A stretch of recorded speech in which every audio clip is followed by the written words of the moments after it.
नमस्कार दोस्तों, target with PS Parihar channel में आपका स्वागत है। आज एक नए मुद्दे की मैं बात करूंगा और बात करूंगा वित्त विहीन विद्यालयों की दुर्दशा की, नौनिहालों के साथ में खिलवाड़ की। मीडिया कभी ऐसी खबर दिखाता नहीं है, आपने सुना भी नहीं होगा, चाहे वो समाचार पत्र हो, चाहे वो टीवी चैनल हो। लेकिन बात बहुत बड़ी है, उत्तर प्रदेश की पूरी शिक्षा व्यवस्था की है और लाखों विद्यार्थियों की है। ये जो वित्त विद्यालय होते हैं, वित्त विहीन विद्यालय होते हैं, जैसे दो प्रकार के विद्यालय होते हैं, एक एडेड एक अनएडेड। तो जो अनएडेड विद्यालय होते हैं, इनकी संख्या लगभग 25,000 है और इनमें अध्यापकों की संख्या लगभग 2-3 लाख है।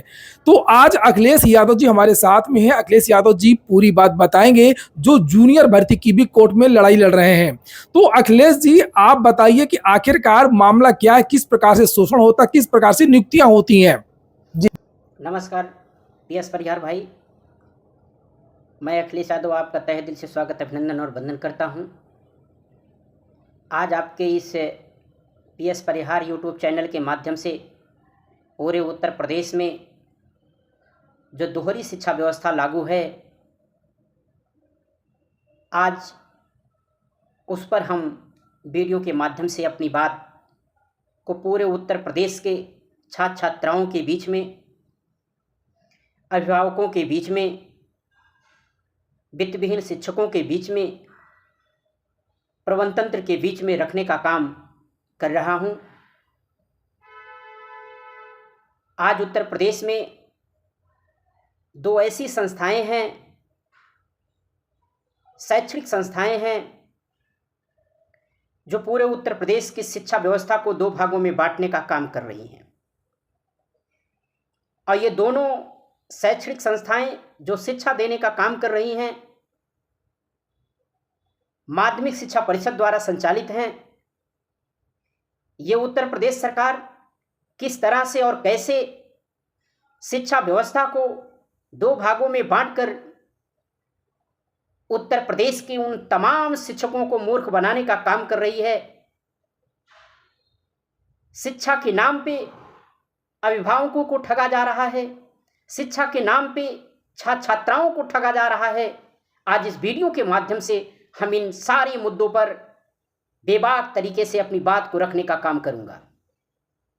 मैं आपको बताते चलूं, उत्तर प्रदेश में जो पहली शिक्षा व्यवस्था थी 1986 के पहले, न कोई वित्त विहीन विद्यालय था। सारे के सारे विद्यालय एडेड की श्रेणी में थे। जब 1971 में वेतन वितरण अधिनियम लागू होता है, ऐसे शिक्षकों को उत्तर प्रदेश सरकार द्वारा वेतन वितरण अधिनियम के तहत वेतन देने का काम किया गया। लेकिन सन 86 के बाद उत्तर प्रदेश सरकार पूरी शिक्षा व्यवस्था को दो भागों में बांटने का काम करती है, अपनी राजनीति रूपी रोटी को सेकने के लिए। यह उत्तर प्रदेश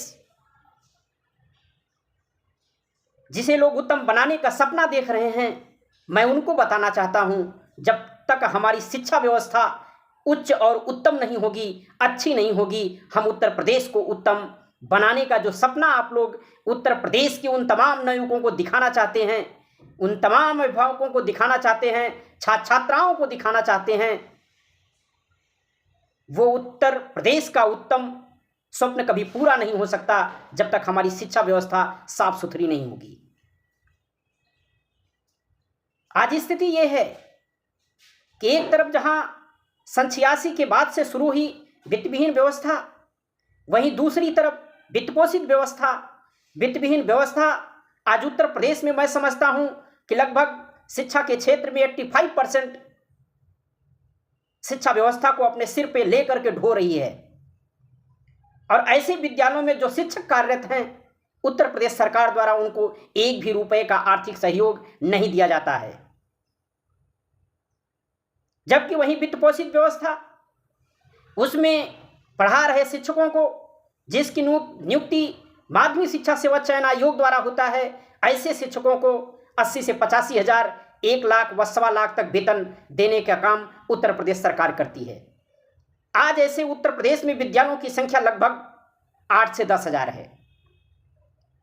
वहीं वित्तविहीन विद्यालयों की बात करें, चर्चा करें, तो आज ऐसे विद्यालयों की संख्या पूरे उत्तर प्रदेश में लगभग 20 से 25 हजार है। और इसमें मैं समझता हूं कि लगभग 3.5 से 4.25 लाख शिक्षक, शिक्षणेतर कर्मचारी इस पूरी व्यवस्था में लगे हुए हैं। और ऐसी व्यवस्था में उत्तर प्रदेश सरकार द्वारा किसी प्रकार का 1 रुपए का आर्थिक सहयोग नहीं दिया जाता है। मैं उत्तर प्रदेश सरकार से पूछना चाहता हूं कि ऐसी वित्तविहीन व्यवस्था, इनमें कार्यरत वित्तविहीन शिक्षक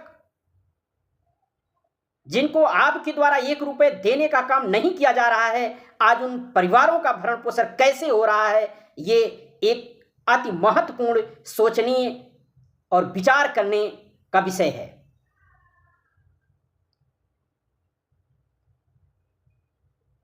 मैं आपको बताते चलूं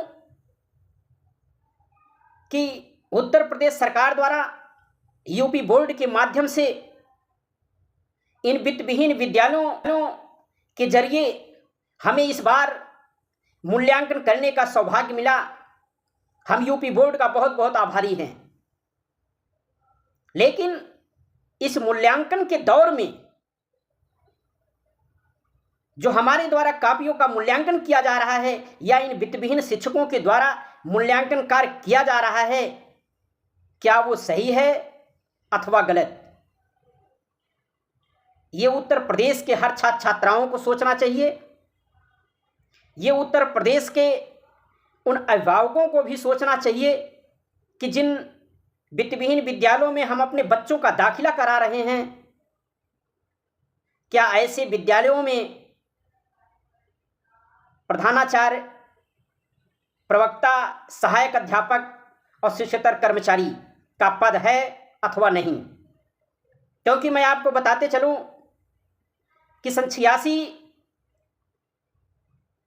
में जब वित्तविहीन व्यवस्था बनती है, विद्यालयों की मान्यता 7क के तहत दी जाती है, वहीं उत्तर प्रदेश सरकार के द्वारा डायरेक्टर के माध्यम से 28 अक्टूबर 1988 को पद सृजन पर रोक लगा दिया जाता है, जिसमें एक लाइन में यह साफ लिखा गया है, ऐसे विद्यालय जिनकी मान्यता 7क के तहत दी गई है अथवा दी जा रही है, ऐसे विद्यालयों में पद सृजन नहीं किया जाना है।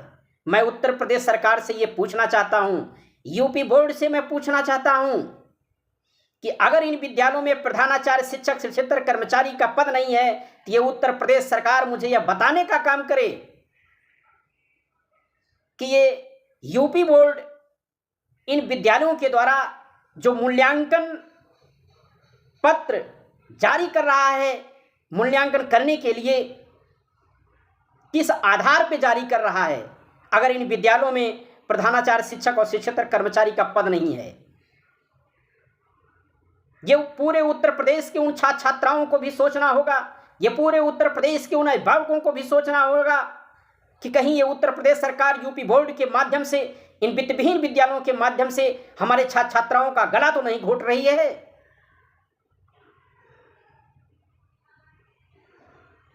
मैं उत्तर प्रदेश के उन तमाम शिक्षक साथियों से यही निवेदन करूंगा कि आप बुद्धिजीवी वर्ग हैं, अपने अंदर के सोए हुए पुरुषार्थ को जगाइए और उत्तर प्रदेश में चल रही है फ्रॉड व्यवस्था को समाप्त करवाने के लिए एकजुट होकर के छात्र छात्राओं के उज्जवल भविष्य की कामना करें। इसी में हम सबकी भलाई है।